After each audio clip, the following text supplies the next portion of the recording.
কি তুই দাঁড়াই রইছো, মোরে কিছু কবি? কইতে তো চাইলাম আব্বা, কথা তো অনেকই কওয়ার আছে, খালি কইতে পারি না। হইছে আপনার আর মোর বয়সের মধ্যে তেমন একটা বয়সের পার্থক্য থাকলেও থাকতে পারে। বিষয়টা হয়েছে কি আব্বা, এই খারা দেহি, তোর আর আমার বয়স দেয়া তোর মধ্যে কোনো সন্দেহ আছে? আস্তাক ফিরুল্লাহ আব্বা, এই যে কোনো কথা কইলেন? আপনি বাপ, আপনি তো বড়, আপনি বড় না হইলে মুই পিরিয়ড হইলাম কুমির দিয়ে। সাইয়া দেখ বলদার পো, কথা সত্য। তোরে দশায় যেন না টানে মনু, কি কবি ক, কইয়া মোর সামনে গুনে সর। না থাক, এখন আপনার গায়ে রাখ, এখন কমু না, পরে কমু আনে। যা কর কইতে পারো। কইতে চাইছিলাম ওই বিষয়। কোন বিষয়?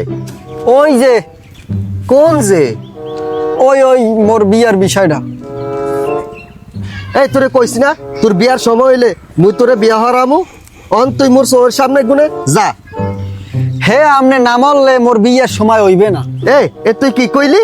ঠিকই কইছি, হাত পা বাইন্দে যদি জেতা কবরে হান দেয় তাহলে ঠিকই সময় হয়। এ হালার পাহালা, তোরে দিম জুতা ইত্যা। মোর জুতা গেলে কই, মোর জুতা কমে গেলে। পাইবেন না, আমি আগেই সরাইছি। তোরে যদি আমি পশু ডাক্তার বলে তোলায় না দিছি, মুই সাদেকের পোলা না।